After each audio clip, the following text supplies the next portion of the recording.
Hello, all of you amazing, beautiful creators out there in the world. You may not know it yet, but you have the ability inside your heart and your mind to create the future. You just need some people to help see the structure where you can all plug in and play. My name is Dank P.H.A.R.T, the pirate poet. P.H.A.R.T is P.H.A.R.T is an acronym for pretty hot and reasonably talented. I am here because I'm doing an interview series for my social media campaign called the P.O.E.M, Peace on Earth movement. It is a social media challenge video where you make peace on earth by performing my hit poem, Seed Bomb of Love, by creating a peace sign on the ground of the earth. You rocks, paint, drawing with a stick, whatever your creativity and heart desires. Doing these interviews about different various ideas, stories, and concepts of how we can go from this society that is extremely fragile and not interdependent of insourcing its resources and various other things about indigenous wisdom and stuff like that. I am here today with my wonderful friend, Dr. Life, and we're going to be talking about the future possibilities of economics and reciprocity and how we can collaborate in a functional relationship financially and energetically with all of our systems. Awesome.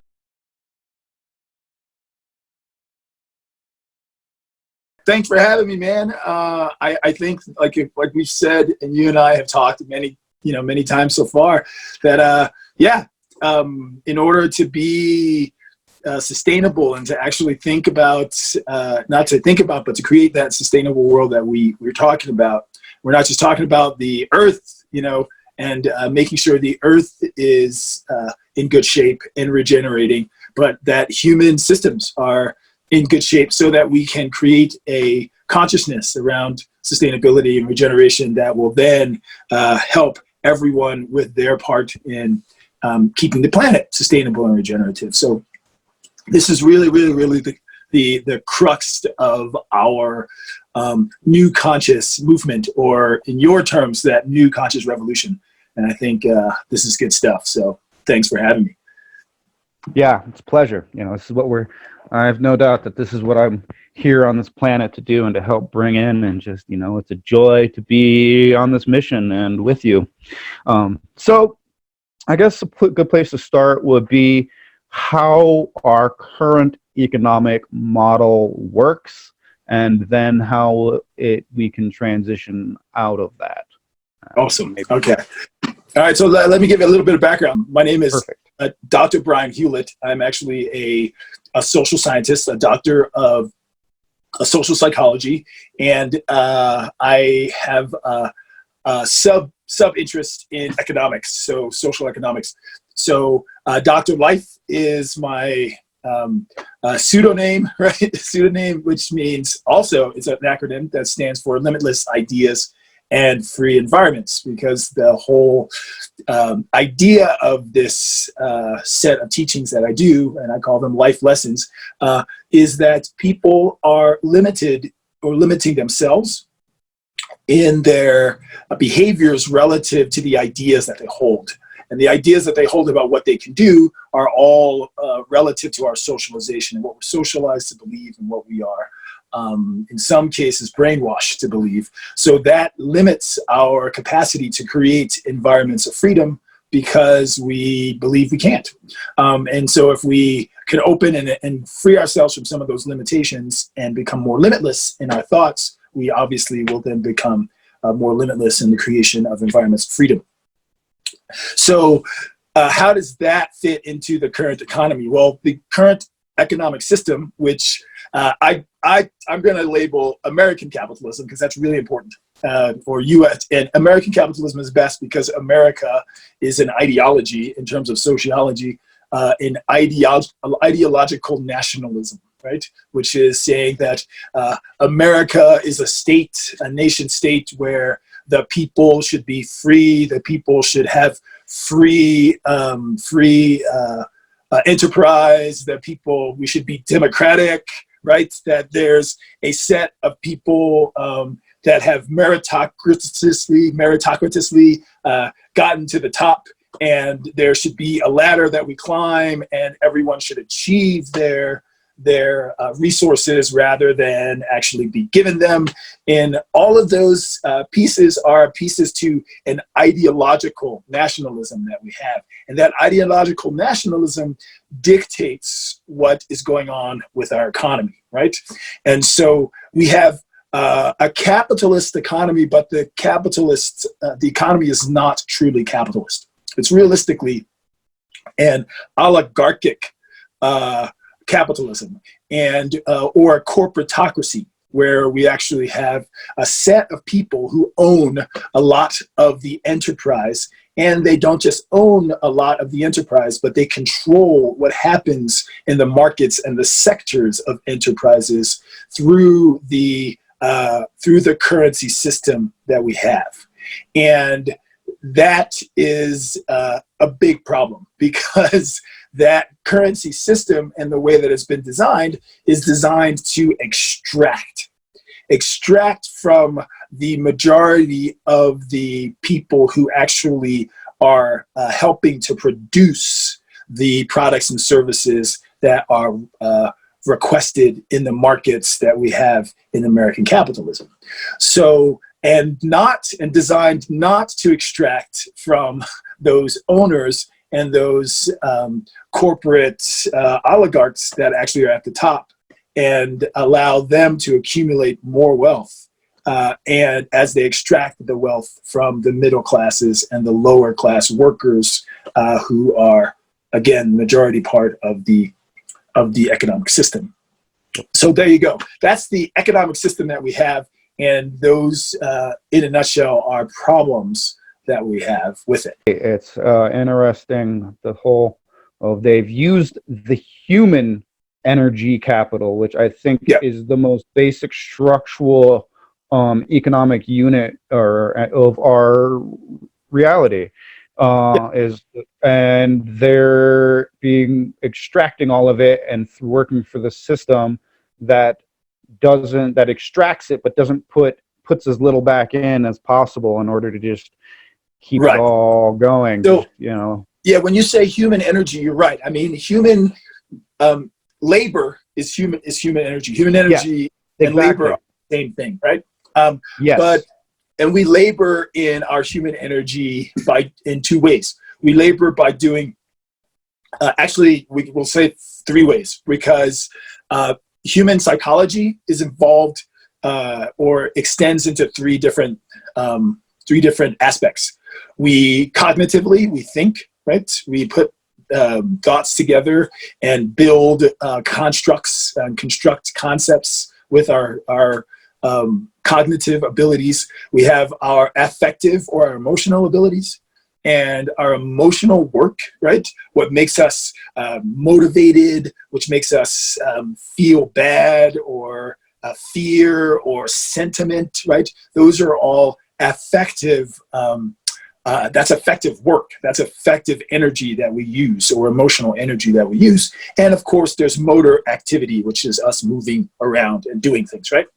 So labor literally involves all of those three things, right? So intellectual property is cognitive labor, development of ideas and putting those things together in our minds, and then actually doing things, constructing that car that we've created in our minds, right?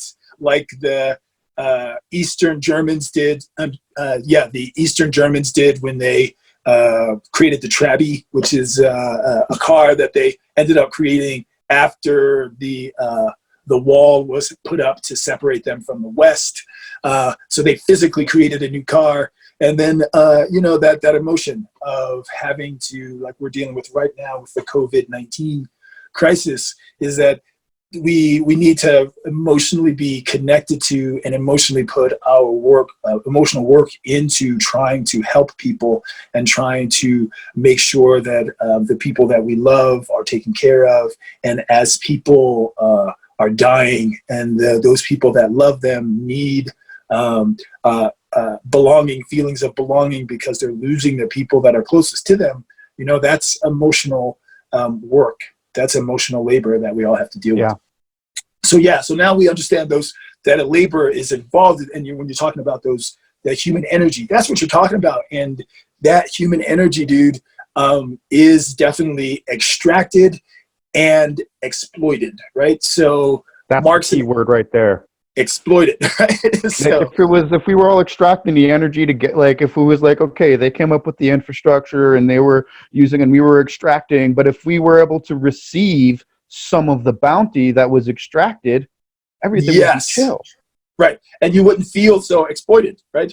But exploitation happens on both levels. It doesn't just happen on it doesn't just happen on a level of negativity, meaning that, right, I can exploit you by through conformity, right? Because I can make you feel bad. Make you feel bad because you don't do what everyone else does, right? So if we're, you know, all heading to lunch at lunchtime as an office, and you're the only one that doesn't want to go to Taco Hell, right, for lunch, but everybody else wants to go to Taco Hell, and so I can, like, turn around to you and say, Matt, dude, you just aren't a team player. You're just not ever down to do what everybody else does. What's wrong with you? Do you not like us? Do you not want to actually, you know, hang with the crew? Right? That's exploitation. I know that story well. Exploitation. Huh? Say that again. I said I know that story well. Right. That's exploitation from the negative part of you, because the part of you that wants to not be ostracized, that wants to not lose the belonging, that wants the fear of not doing what I should in a normative way. But I can also exploit you from the other end by knowing what you like and being able to resonate with that when I know what you like, and be intentional about it and not make it seem like I'm actually exploiting you. And that's what we get a lot in the capitalist system we have. I wanted to, I had a thought that I think is important for people to see here, is that a lot of what we're talking about is not actually really happening in small businesses. This is a lot of corporate stuff, like small businesses. Even if someone, a CEO, or like small businesses, they're making a little bit of money and they're making like a couple $100,000. That's not like, there's not a big bounty and stuff to necessarily share to go around to a larger business. So a lot of these things are not happening at the smaller business level. And so a lot of what we're talking about is not anti-business or anti-small business. No, you're right. A little bit of a different world.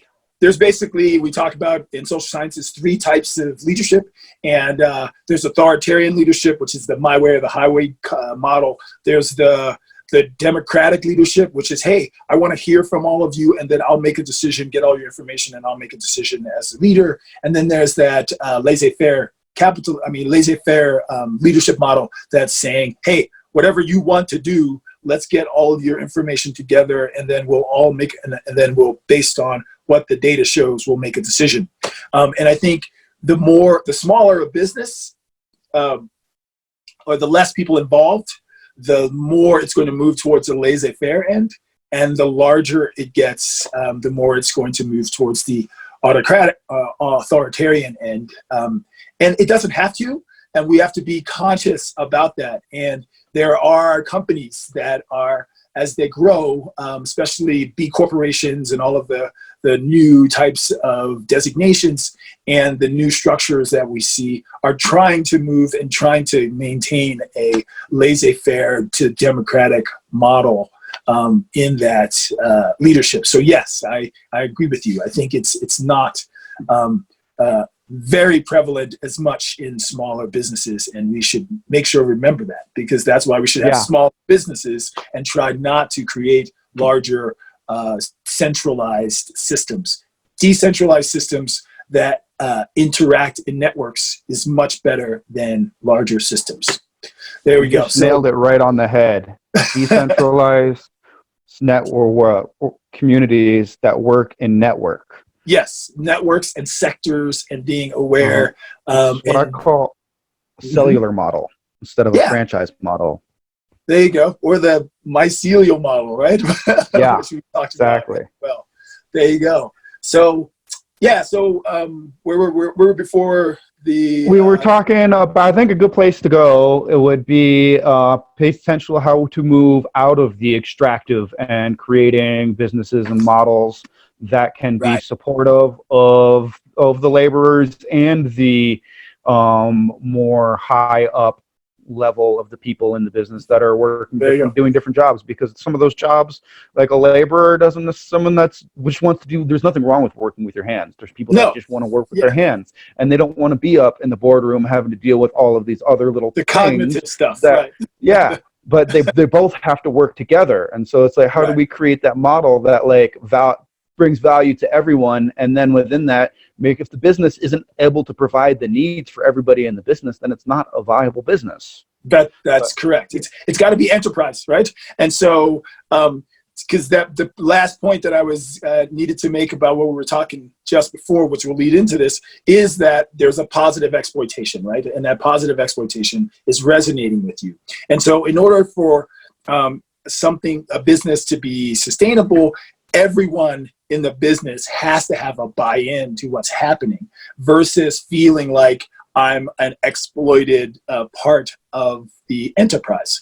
And so that in order to do that, we have to create an enterprise that resonates with everyone that's a part of it. And the reason why the current American capitalist model is not resonating is because we are stratified into a very stratification system of labor, where the workers are basically just expendable cogs in the wheel that the upper oligarchic, like we said, ownership class can just shove out any given time, and they don't have any control over that process, meaning the workers that are the majority of the people. And again, what we're seeing right now in the COVID situation is that because companies, larger corporations, which we mostly have been shut down due to the shelter-in-place orders or the stay-at-home orders, those people, the workers, don't have any ability to recover, because they're just living basically on those paychecks that are bits of compensation that they're getting for their labor. It's the least amount of compensation that they're getting for their labor. And even things like their healthcare programs are not actually that they own. They don't even control their own healthcare benefits, which they're being told are benefits. So that clearly creates a disconnect, or what Marx and Engels would call an alienation from the actual enterprise, which is the major thing that we need to roll around in order for us to have a sustainable economic system and enterprises. We need to remove the alienation of the workers, which are the majority of people, the workers and the consumers, from the actual enterprise. So that's the first piece that we need to, I think, or the overall piece that we need to deal with. And so for me, I have like about five or six pieces or components of a sustainable economy, or building blocks. How's that? We'll call them building blocks. Yeah. Cool. to build a sustainable economy. And so that the first part of that, if we go from the bottom, is the understanding of what economies are built from, or the main three pieces of economies. And you've already talked about one, which is labor, right? Labor, or it's a product, and labor is a product from people, right? So we have markets and we have products and services, right? And markets are exchange relationships in which a product or service is desired from a given set of people, right? So there's the demand, which is the given set of people wanting that product or service, and then there's the actual supply, which is the product or service that is created or produced to meet the demand, right? And in our current model, the products and services are created or produced by people who consume them, the workers, but there is no control, right? Like we just said, no control of what happens in the production situation or what happens after the products and services are produced. That is in the hands of the workers or the consumers, right? That's the way the system is right now. So that is why we have that alienation. That's what makes the alienation, right? So the means of production, which are the actual resources that are necessary to produce the products and services in the market, are owned by a certain set of people. And that's a very few set of people in the actual greater system. And the majority of those people are not the majority workers and consumers, right? So, and in lots of cases, a lot of corporate owners don't consume their own products, which is interesting, right? because they 100%. know, yeah, they know exactly what they do in the production process, and so they're like, I'm not going to do this product. I'm going to sell it to other people, like like the cigarette. And I'm going to spend millions and billions of dollars convincing the people. They spend more on the marketing than they do on the creation of the product. Of the product, exactly, and that's that resonate thing. That's manipulating people through resonation, right, or spinning in the news sense. But so individual commerce. Let's talk about that, because that is the one. Yeah.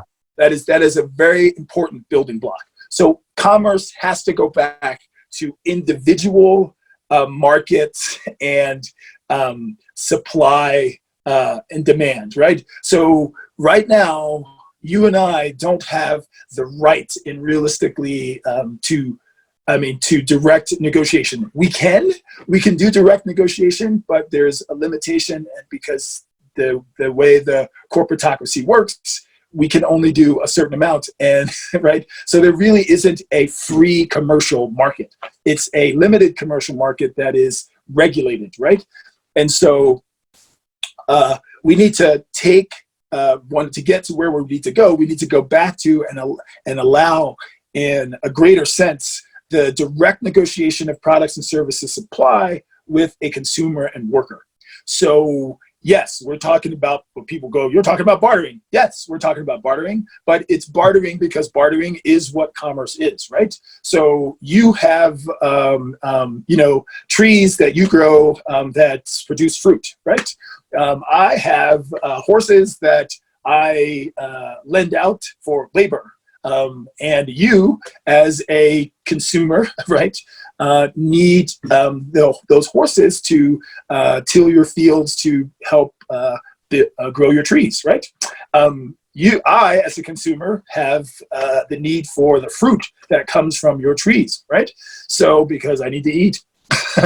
So in that case, we both have resources that are products and services that need to be exchanged, right?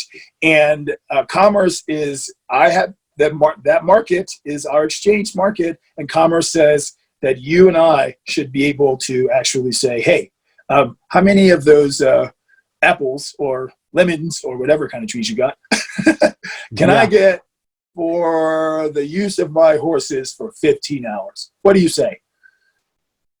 Come on, give me 15 bushels. 15 bushels. Nice, good. If you'd said 3 or 4, I would have been like, see ya, right? So that is direct negotiated exchange, right? There's no reason that you should have to be a company that is that you registered and created with a entity called, a government, right? A bureaucratic entity that says, I can't do that and you can't do that unless we become these governmental enterprises or persons basically now that they can control, right? There's no reason to do that. So we need to really go back to the consumer and consumer individual commerce. And do you know that now the con of that is people are going to say, but hey, if you and I just directly exchange, then what's going to stop you from putting poison in your apples and me from not giving you? I know what. What? Everybody that ate them would be dead, and nobody would be like, where are all these people dropping dead? And everybody's like looking around going like, oh, where did they all get those apples from? They all died with an apple egg right next to them, bro. That's right. They died with the apples from this guy, from the Dank P.H.A.R.T apple, and I'm not going to eat the Dank P.H.A.R.T apple, and therefore your commercial with capital is what you talked about earlier, that commercial capital, or the capital that we have to socially do the exchanges here, is not going to be valuable anymore, and you are going to just cut off your foot, right, by putting poison in the apples. So you just destroyed your ability to make the exchanges that you need to do to actually grow resources. So the market itself will actually stop or regulate what's going on, because that's truly a free market, right? Self-directed enterprise is also necessary. So when we talk about what you just, with the example, we said that you're not going to put poison in your apples because that's going to destroy your enterprise, right? Yeah, it's also going to be poison to you. I mean, if maybe you just like want to poison the whole town, but like generally, if you're making apples, you want to eat them yourself. You're destroying your suppliers. You're good. You're not going to get rid of your suppliers, right? Because your product and service needs suppliers, right? Without those suppliers, your product and service doesn't have a market. And without products and services, the suppliers, or the consumers rather, don't have a market. And without the consumers, you as a supplier don't have a market. So those two things will correct each other and make them and regulate each other, right? Truly in a free market. So self-directed enterprise is a market in which the consumers and the workers, the people who, like yourself, who are producing those apples, and yourself, who is using my horses, right? And me as myself, who is raising horses and teaching them how to work with people, right? And myself as a consumer who's eating your apples. Notice both of us are consumers and both of us are producers, right? None of us are outside of the producer-worker system saying, hey, I'm going to give you this resource and you are going to then use it to do what you do, and then I am the person who's going to benefit from that, right? That's not a market in the purest sense of it, right? So self-directed enterprise says, okay, so if we're consumers and we are also producers, we need to be, consumer workers need to be producing products and services, and we need to not just produce the products and services, but we need to be in direct control of the production of them and in direct control of the supplying of them, right? So we don't just produce and walk away. We produce, right? And we are in control of the production process. So, you're organically in control of how you organically produce your fruit. Go ahead. Did you want to interject? I was just saying, yes, organic. That's exactly right. Because of all this would help mitigate the environmental stuff, because you create it, and then you're also going, oh, well, then I'm also being responsible of how it gets to where it gets next to, and it would be a much more, and it would start to just naturally solve by the ecological issues that most of them pretty much are all driven by industry or by this current structure of industry. Sure, right. Yeah, we are basically, as consumers, having to consume what the production process was that we're not in control of. And so they can do whatever they want to in the production process, and we don't find out the impact on us until later, right? And then we have to turn around and fight that. So, so if we are in and go to the doctor. And go to the doctor, which they're in control of, right? So if literally we are in control of the production process and the distribution process and the actual consuming process, right? And we're in control, we're in control of the commerce, right? Then we are basically in control of the entire supply chain and have some kind of input in the supply chain. We are also then would go into the next building block, which is consumer-controlled surplus, right? So surplus is the outcomes of the market. So, you know, after we've produced a product and as consumers, we've taken the product and consumed it and went through the whole supply chain, there's stuff that's left over that's not consumed, right? Or in the process of determining how consumption is going to happen, we have to make decisions, right? How distribution is going to happen, we have to make decisions. And those outcomes of production that include those decisions and the surplus, or what happens with the extra, right, should also be in control of the worker consumer class. Because if it's not, right, if it's not, we got to remember that all parts of, we have different strata in our society, and there are some people who need more than others. Some people that can't contribute in maybe one of those three types of energy. So if I'm physically disabled, I might not be able to contribute in the motor, right? Yeah. And I just want to jump in. I just want to say something real quick. What most people would hear, well, in our modern world, the term that is most synonymous with surplus is profit. Yes. Well, profit is a type of surplus, right? So yeah, profit is the result of distributing surplus to people who are not a part of the production base. They're the people who produced it. There we go. If we have to take what we have left, surplus, and then we give it to another community that didn't produce it, and we exchange it for something, that's profit, because we've profited from what we've created and the extra from what we've created.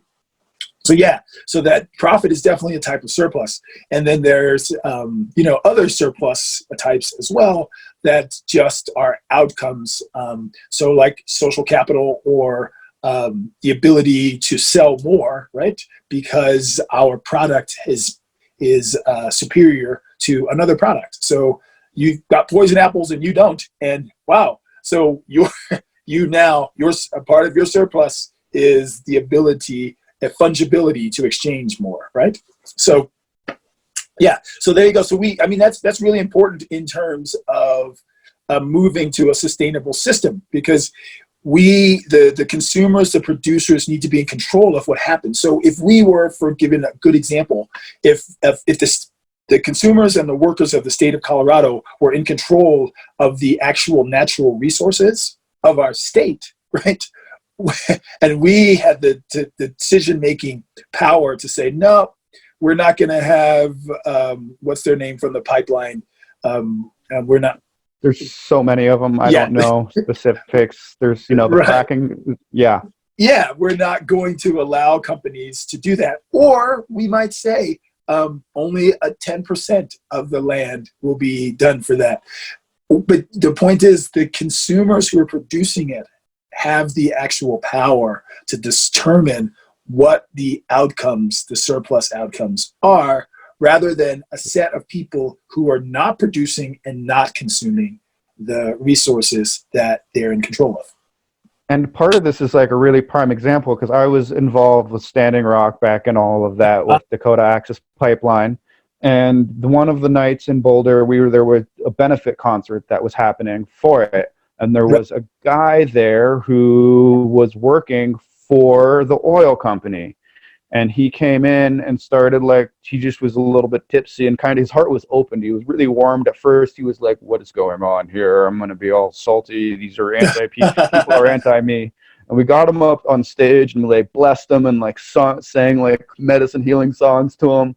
And then he started going on about why everything was happening the way it was happening, and it was a lot of this. Apparently, Warren Buffett was kind of maxing out the prices for the railroad cars, and so the oil companies were trying to put these pipelines through so that they could get around this other sector that they felt like was price gouging them. And then also throughout the whole evening, there was like talking about how these companies, they're energy companies, is what they are, right. but they're in the extraction of oil. They have portfolios for all the green infrastructure to be built, but what their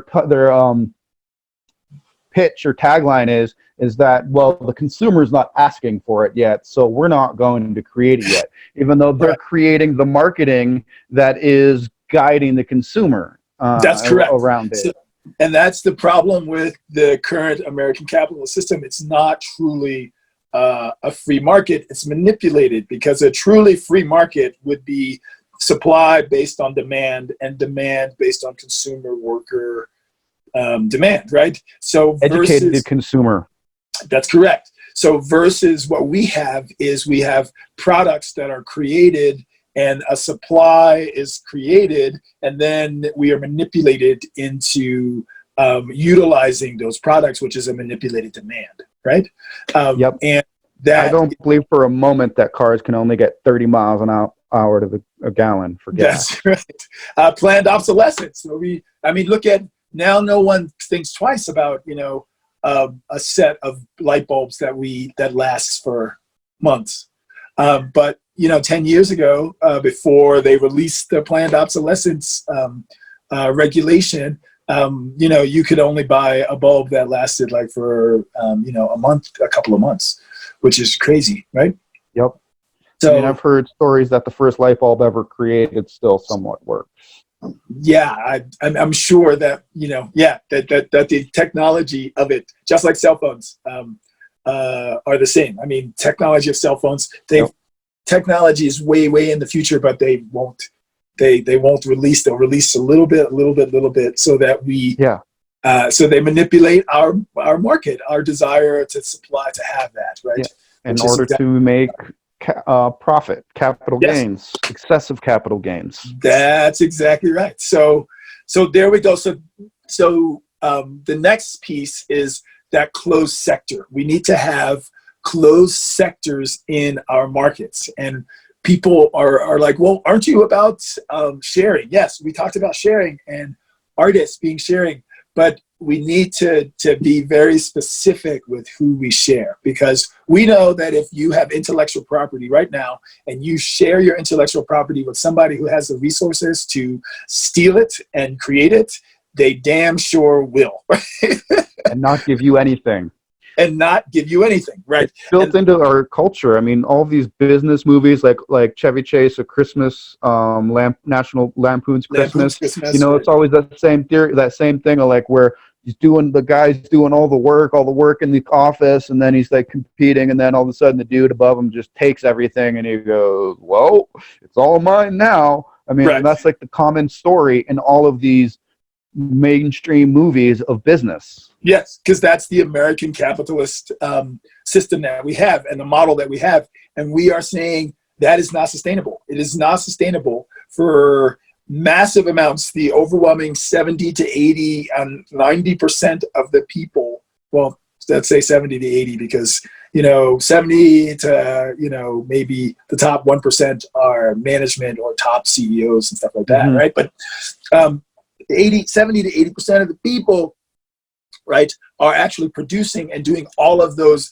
the labor that we talked about, the 3 different types of labor to produce things, and then it's extracted from them, and the ability to make surplus from what they've created is extracted from them.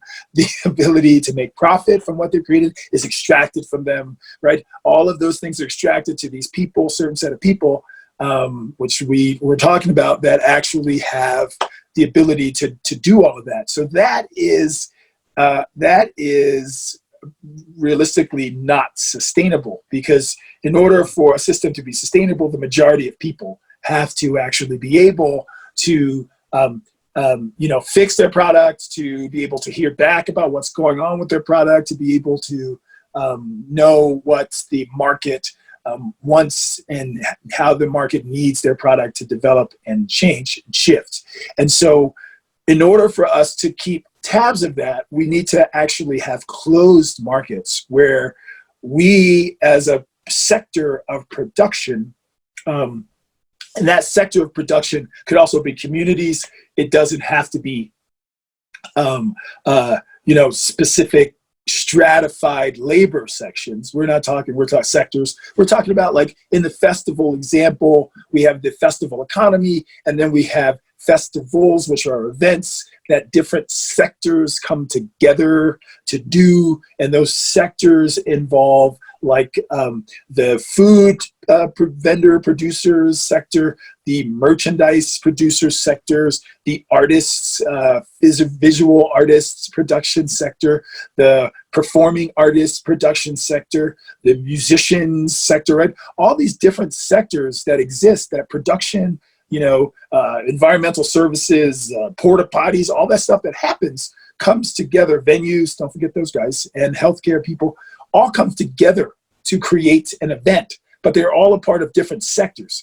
And so we need to be able to see each sector as a consumer worker economy that exchanges their resources within that sector.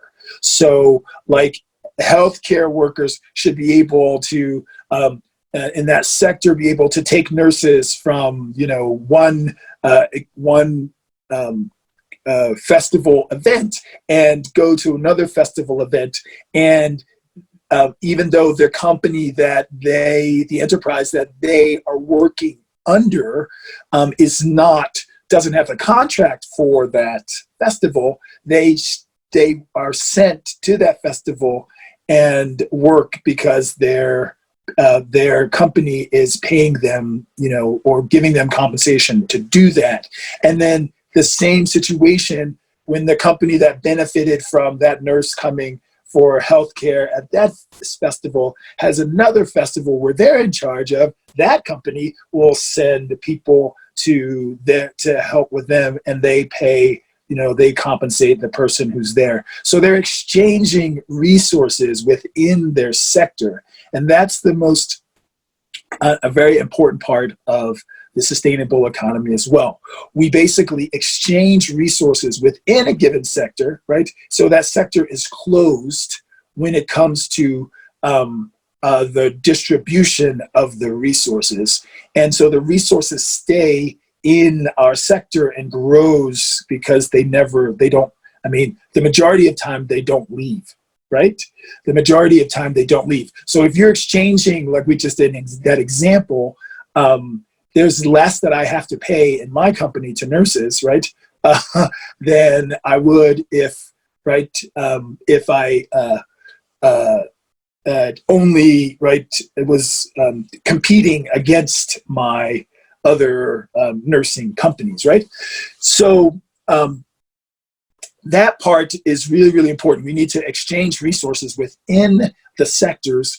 And then when we produce a product within a sector, say a company or an event outside of the festival world decided that they wanted to use health services, yep, sure.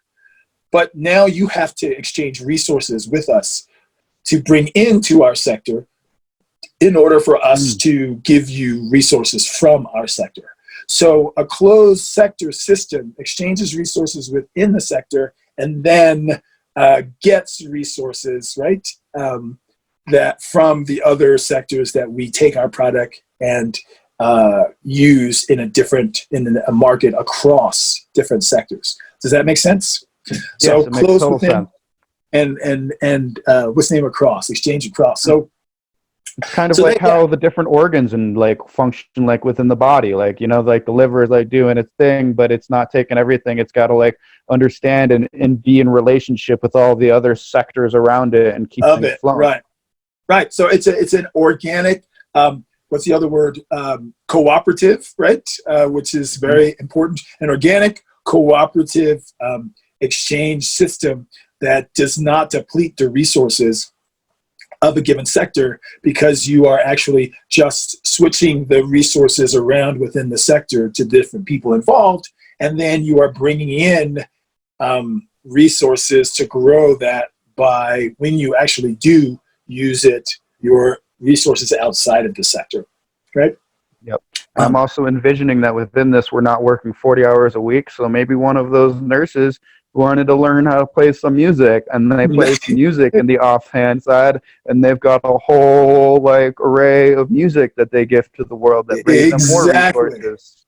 Yeah, that's exactly right. So I think that's really, really important. I mean, and then that goes into that last piece, or the last building block, which I think, and you kind of mentioned early on, is that we need to exchange ideas, right? So we need to have an idea exchange. So as like the artists and producing in our business models and in our enterprise, we need to freely understand that the goal of every sector of the enterprise is to create something that the other sectors will then share and use, right? And we need to be able to create what we're doing in our sector by understanding what the sharing and the use is going to entail. And so that requires us to exchange our ideas with the different parts of the sector, of the other sectors, right? And the different parts of the enterprise. So this idea that, the bureaucratic idea that this is what I do and you don't have anything or any awareness of it, and I am expendable because, right? Because only I have this intellectual knowledge, and that is really a factor of the American capitalism that we have been duped into believing is the right way, which is to take that information, intellectual property we have, and copyright it, and not allow anyone to use it unless they pay us groups and globs of these little green pieces of paper, right? So we let people die during coronavirus outbreaks because they don't have groups and globs of these pieces of paper, even though I have the ability to let you live because we've been developing something relative to it. But yet still, I'm going to manipulate you towards this other thing here. So because it gives me glutes and glots with those pieces of paper. Right? Yep. Right. So a real. That's not even backed by anything anymore. They're literally just. It's not even. I think it's not just decimal points in a computer. Right. Yeah, decimal points in a computer. That's exactly what they are now, right? So yeah. So this intellectual exchange, which of course we can see in our current situations, that intellectual exchange is constantly being battered, right? The idea of science and misinformation campaigns we see. That's exactly what is happening to get rid of that idea exchange. So we shouldn't exchange ideas. Some people are even saying, well, maybe this coronavirus is just a big way for us not to actually socially stop interacting so that we don't exchange ideas. Because social movement wise, what we're talking about is a threat to many people. So if that's the case, then we should make sure that they don't talk, right? Or we make sure that we can control. In fact, the Spanish did that back in the day when in South America, they outlawed coffee because they drink coffee and they talk a lot. And when they're talking a lot, they're talking shit about the government because the government's shit. So right. They outlawed coffee to be like, all right, be quiet. We're just going to pretend, just don't talk, and we'll just pretend and we'll whip you and like whatever. But as long as you're not talking shit, like it's all okay. And that, you see, that's all clearly authoritarian. We look at what happened in China, right? Authoritarian regime, just any dissent is wiped away by and as quickly as possible. So because intellectual exchange breeds that to them breeds that dissent, and it should. I mean, intellectual exchange. Intellectuals and artists are always the first ones killed in when the axe comes down. Yes. So I'm taking my life in my own hands by talking to you about this stuff. Yeah. Right. There we go. All right. So there we go. So now you're gonna You know, the teacher, I'm the teacher. I'm going to ask you to repeat those building blocks. So I dig it. See if you can go back through them. What was the first one we talked about? Yeah, the first one was the creators having Right. control. Yeah, individual. So individual commerce. Individual commerce having so the creators of the commerce having control of the products that they create from seed to farm, seed to table, essentially. That's the second one, self-directed enterprise. So the first one, okay, that was the second one. The individual first one commerce. Individual commerce. The individuals being able to have direct commerce together without having to have all of the bureaucratic infrastructure that is trying to get a piece on it when it's not even doing anything. Honestly, I would feel if there was a piece that came out of it that went into like the community pool of supporting like the community and like it'd be totally cool, you know, because it would support all this infrastructure. And if this individual commerce, if we just voluntarily and mutually understood that it was beneficial for each of us to give a little bit into this community pool that supports this, then it would be cool. But it's not what it happens. So then the second one is control the enterprise. Control of self-directed enterprise. Yep, that's it. Yeah. And then consumer controlled surplus is the third one, remember? So what happens as a result of the enterprise, you're also in control of, right? Yeah. And then fourth, we said was the exchange between sectors. Yes, there we go. The within sector exchange. Exchange within sector exchange. That would And then so that's closed. And then when we do go across sectors, it's less open. That's because across sectors is less open, right? So more closed sector exchange and across sector actual commerce, right? That's right. And then the last one was idea exchange, right? Yep. There we go. That's what we're doing right now. Yes, having those idea exchanges. All right, you are on it, man. That's it. That's my model. That's the model for sustainable communities and sustainable economics and sustainable human systems. We need to realistically shift from that, because a lot of people ask, how do we actually do it? Because everyone is so, brainwashed. Or would be some small steps that that an individual, because some of those, I think a lot of what prevents people from being able to do what needs to shift, and it just feels overwhelming. It's just we just see this giant, massive industrialized system with more money than this planet has ever even seen, probably all together. The amount it's just absolutely mind-boggling. And so it feels very overwhelming. What are some grounded practical steps that an individual could maybe work towards just having a small revolution for themselves in their life? I think that the first thing we can do is we can start to value every human being personally in our communities can start to value what we can produce, right? So take what we can produce and start to value it. And by starting to value it, we'll create it. So if I can produce music, I'm going to start producing it. If I can produce food, I'm going to start producing it. If I can produce lessons for people to actually be able to learn how to do things in their home, things they need to do, I'm going to start producing it. If I can teach kids and I can have daycare or whatever, 2 or 3 kids I can take care of, I'm going to start doing it.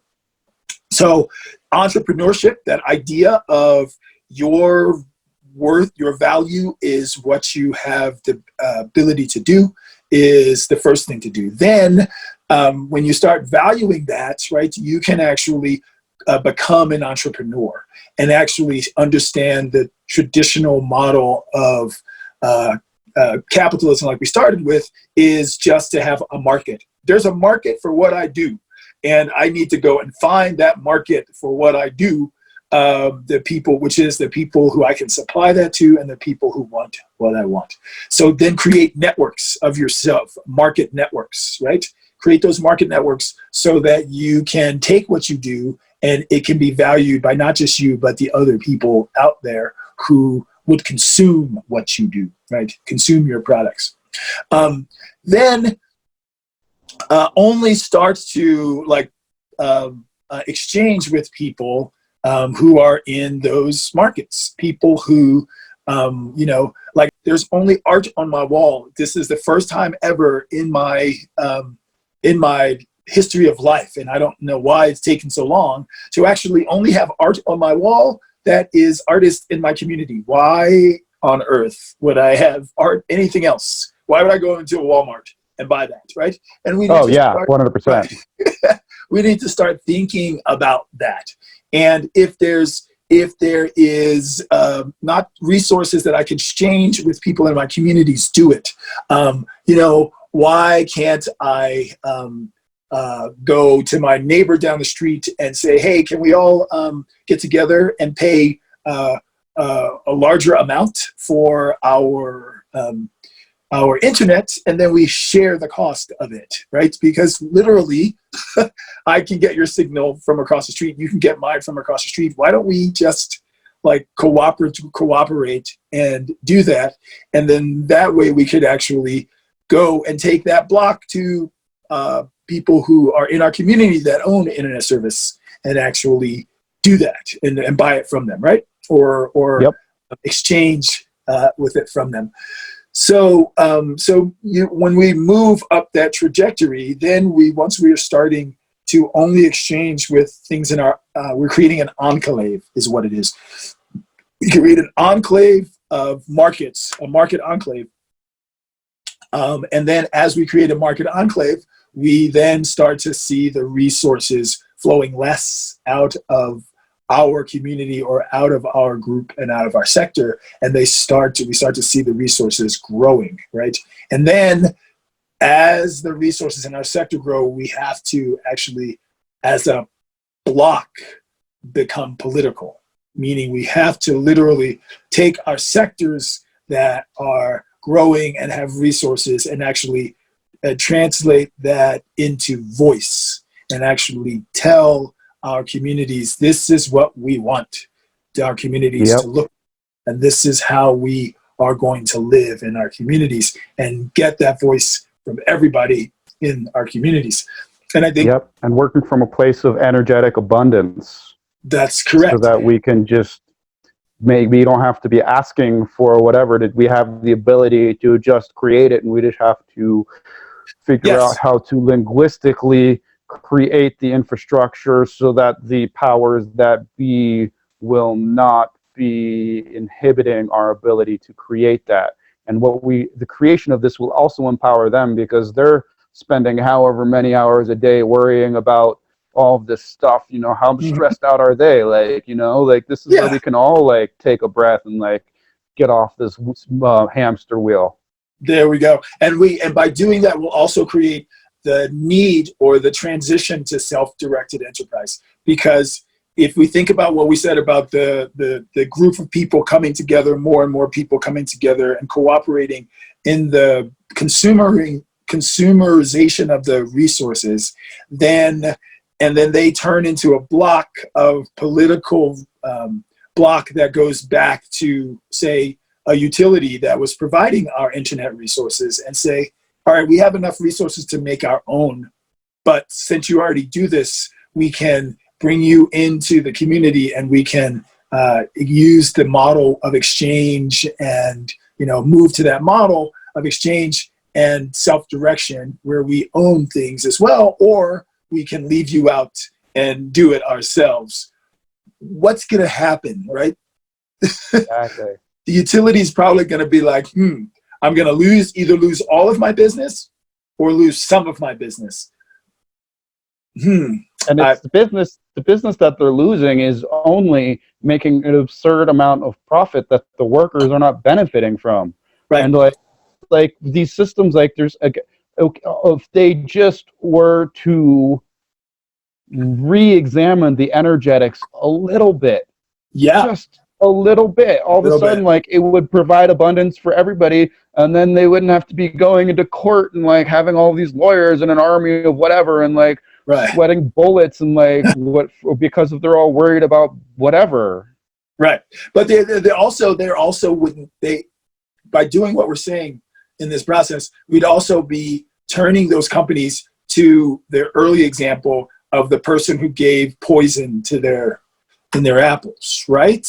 They would realize, right, I'm at the crossroads that I can poison my relationship with these people who are using my services, or I can partner with them and work to make sure that together we grow our market together, which brings them on and becomes, right? And that's the best way to do it, is to go to them after we're at a space of an economic ability to say to these companies, look, we don't want to get rid of you. But we will if you don't change your model, because we're no longer going to accept that model. And that's what we think. Right. Exactly. And Boulder's been trying to do that, but they weren't coming at it from the way you were speaking about it. It was just kind of overtaking and creating a municipality or local municipality owned utility. And then the argument that the company was coming out with is, well, we spent all this money on the infrastructure. What do you think? We're just going to give it to you? Right. No, you have to create a relationship, right? Yeah. There we go. There we go. Yeah. All right. So good. I think that's wonderful. Thanks for inviting me to talk about this, and hopefully your viewers will actually, and listeners will actually take some of this, and they can write me at any of the entities that I have, but lifelessons@brianhewlett.com is probably the best place to write me and ask about these questions, since my teaching is all under the Life Lessons brand. So that's perfect. We will write links all up in the descriptions to all of your projects and how to contact. There we go. Awesome. Yeah. Thank you. Yeah. Thank you so much, Dr. Life. It's always a pleasure. All right. Same here, Matt. Mr. Dank P.H.A.R.T. Peace out, brother. Peace. All right. Thank you so much, everyone, for being here with me. This has been Dank P.H.A.R.T, the Pirate Poet, with the interview series about the poem Peace on Earth movement. This is about my project, how to make peace on Earth in under a minute, performing my hit poem, Seed Bomb of Love, by writing a peace sign on the earth. That's making Peace on Earth challenge video, Peaceful Mother Lover Challenge. So join up, share it across all your social media. These are interviews about how we can take this small, kind of seemingly impractical idea of writing a peace sign on the earth, making peace on earth, and how we can go and then create the systems and the ability to actually make that world. Thank you all so much for being here. Love you all so much. I will catch you somewhere down the road. Follow me on all my social media, YouTube, Facebook, Twitter, all under Dank P.H.A.R.T, Dankpphart, but most importantly, nectar.earth. Peace, y'all.